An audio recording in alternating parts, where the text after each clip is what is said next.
بالله من الشيطان الرجيم بسم الله الرحمن الرحيم قد جاءكم من الله نور وكتاب مبين صدق الله العظيم غوث اعظم بمنی بے سرو سما مددے قبلہ مددے کعبہ ایمان مددے انتظار کرم کست منے عینی را اے خدا جو خدا بینو خدا دا مددے بغیر تابیر بلا خدا دا کشتی ضعیفانو شکستہ رات پشتی بحق خواجہ عثمان ہارون مدد کن مدد کن مدد کن یا معین الدین چشتی صدر محفل برادر ذیقار پیر طریقت پیر سید بچی الدین صاحب قبلہ قادری برکاتی رضوی برادر مکرم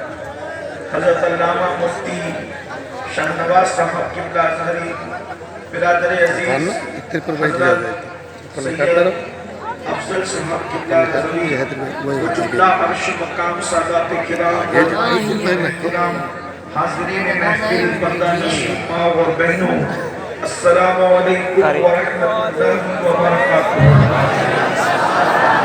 انتہائی احترام و عقیدت کے ساتھ اپنے اور ساری کائنات کے مرکزی عقیدت انیس بے کساں چار ساز درد مندہ ہم غریبوں کے غمگسار ہم فقیروں کی ثروت شہریار کرم تاجدار حرم نوبہار شفاعت شب اسرا کی پورا نوشہ بزم جنت دانائے سبل مولائے کل ختم الرسل خسرو خوما سیاح لامکا وجہ کن فقا در اللہ المکنون سر اللہ المخزون عالم ما کانا وما یکون آبو گل انبیاء جانو دل اسفیاء مطلع ہر سعادت مقتع ہر سیادت خلاصہ کائنات فخر موجودات حضور احمد مجتبی محمد مصطفیٰ ارواحنا فدا صلی اللہ تعالی علیہ وآلہ وصحبہ وبارک وسلم کی بارگاہ بے کس پناہ میں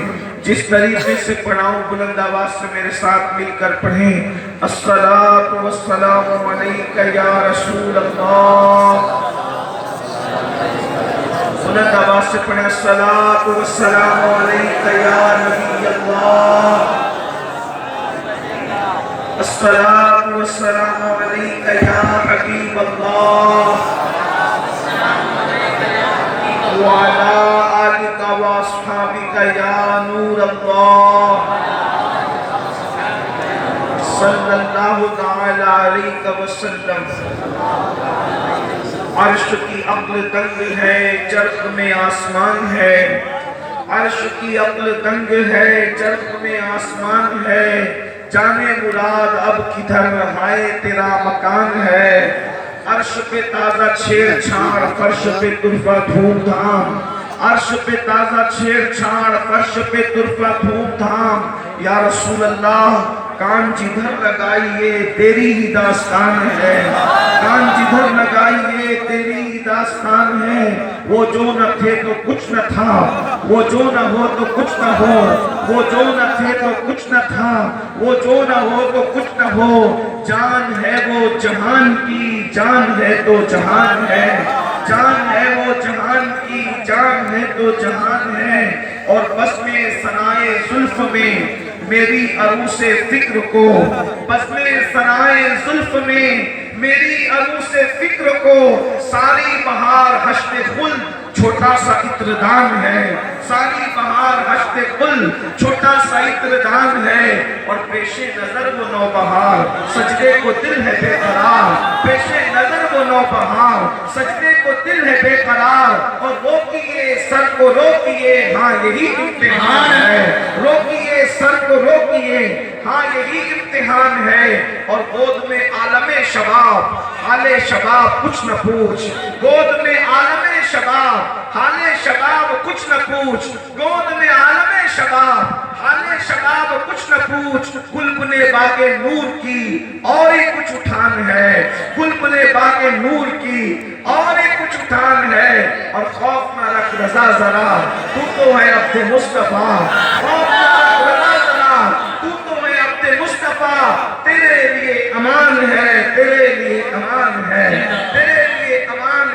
تیرے لیے امان ہے. آج کی یہ محفل ہر دو عنوان پر مشتمل ہے. ایک تو میلاد النبی صلی اللہ علیہ وسلم اور عظمت اہل البیت.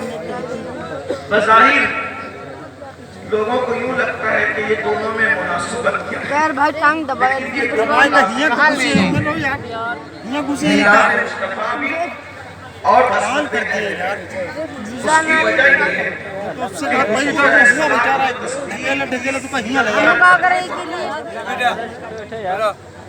حضور کے وصال پر نہیں ہوتا بلکہ شہادت امام حسین پر ہوتا ہے.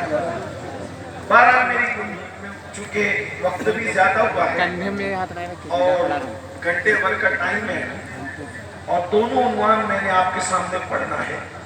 دعا کریں کہ اللہ تعالیٰ وقت میں برکت رکھیں اور میں دونوں عنوان کو آپ کے سامنے پڑھ سکوں. میلاد مفتی صاحب نے بھی اور ان سے پیش کو مقرر میں نے نہیں سنا, لیکن مفتی صاحب کی گفتگو سنی کہ ان لوگوں نے میلاد پر گفتگو کی. میلاد کسے ہے؟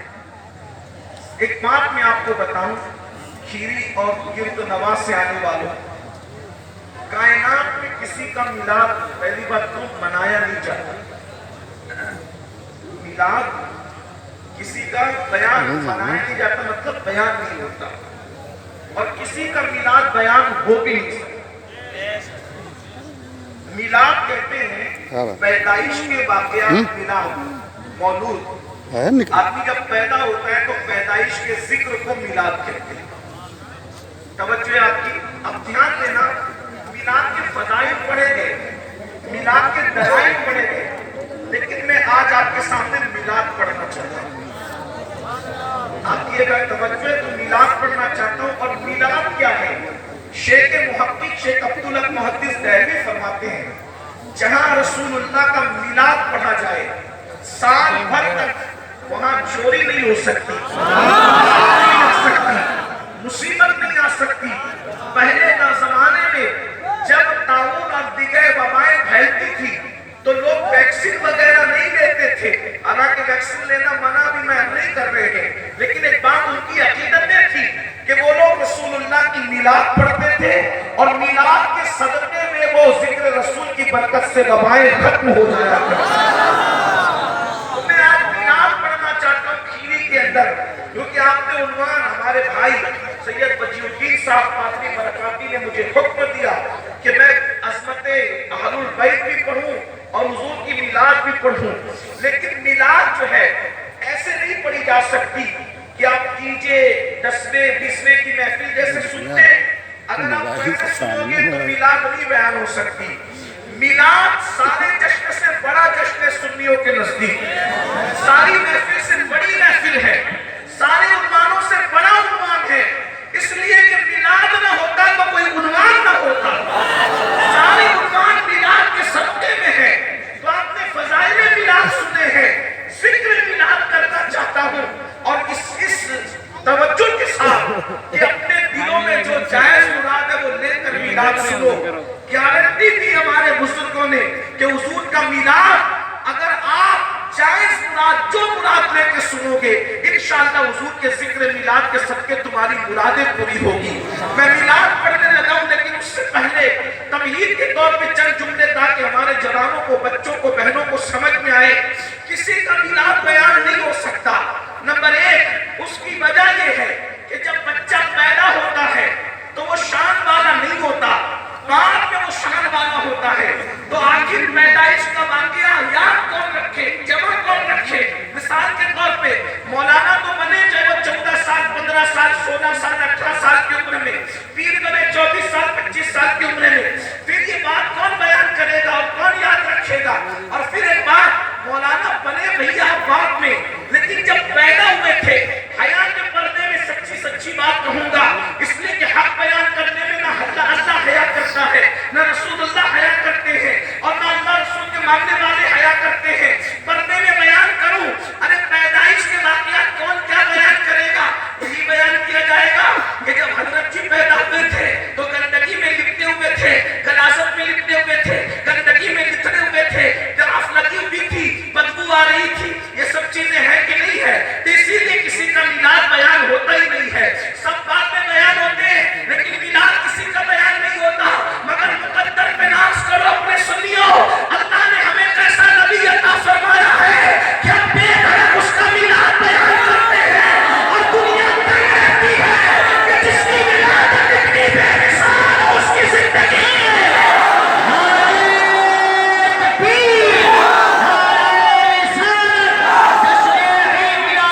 راتیں گزارا کرتی تھی.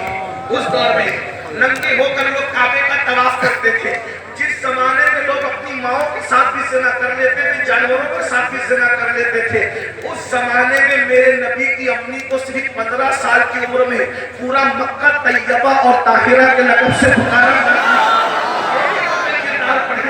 اب آئیے, میں بہت دور نہیں جانا چاہتا, صرف قریب آ کر کے میلاد کے چند گوشے پڑھنا چاہتا ہوں. حضور علیہ الصلوۃ والتسلیم کے ابا جان, حضور علیہ السلام کے والد بزرگوار سرکار عبداللہ 17-18 سال کی عمر میں پردہ فرما گئے. ابھی چہرے میں داڑھی کے بال بھی نہیں نکلے تھے, آپ پردہ فرما گئے. پتہ ہے سیرت نگاروں نے لکھا ہے نبی کے ابا جان کتنے خوبصورت تھے.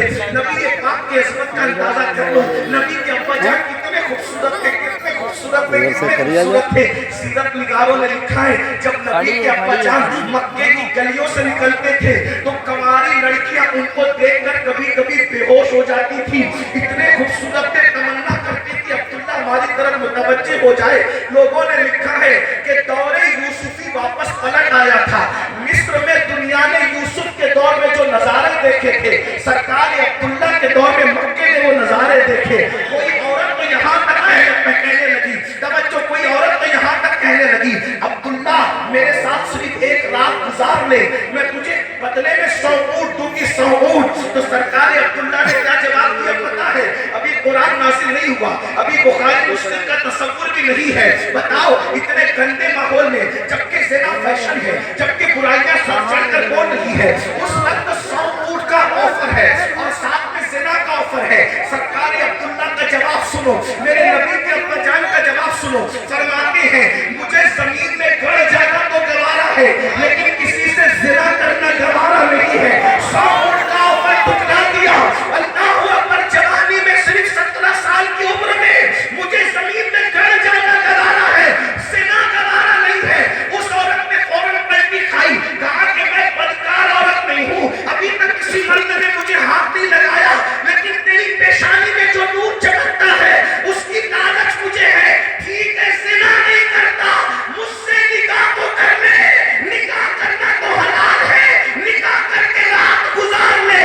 تو سرکار عبداللہ نے کہا شریفوں کے رشتے ماں باپ کے مشورے کے بغیر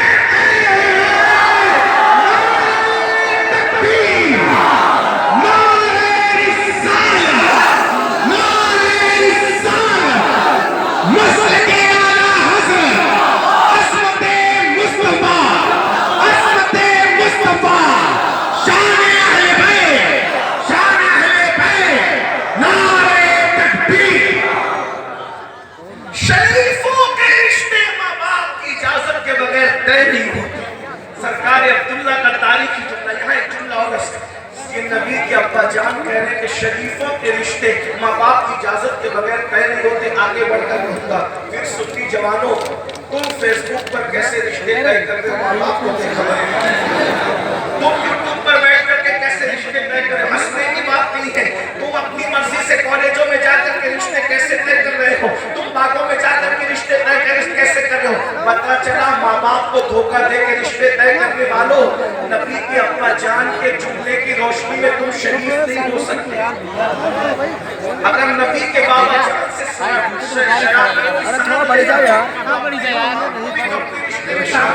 اپنے ماں باپ کو بھی حاصل کر, ارے بات اصغر یہ فرما دیا چلے گئے. اور پھر آپ کو حیرت ہوگی, حضرت عبداللہ تھے بڑے خوبصورت, ان کا رشتہ لے جانے کی کہیں ضرورت پیش نہیں آئی.